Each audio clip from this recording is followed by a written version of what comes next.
अगर एक नेकी अगर आपका कम पड़ जाए, कल क़यामत के दिन मैदान हश्र में कहा जाए कि जाओ किसी से एक नेकी लेके आओ, मैं तुम्हें जन्नत जाने की इजाज़त देता हूँ। माँ के पास जाएंगे, बाप के पास जाएंगे, हर किसी इंसान के पास जाएगा, लेकिन एक नेकी देने के लिए कोई राजी नहीं होगा। जिस माँ ने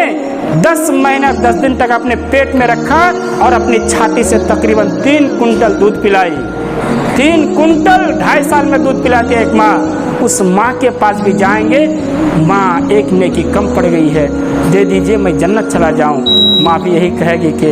बेटा मेरा अगर मेरी एक नेकी कम पड़ जाए तो मैं किसके पास जाऊँ, मेरी अगर एक नेकी कम पड़ जाए तो मैं किसके पास जाऊँगी। इसीलिए मेरे मोहतरम दोस्तों, तौबा का दरवाज़ा खुला है,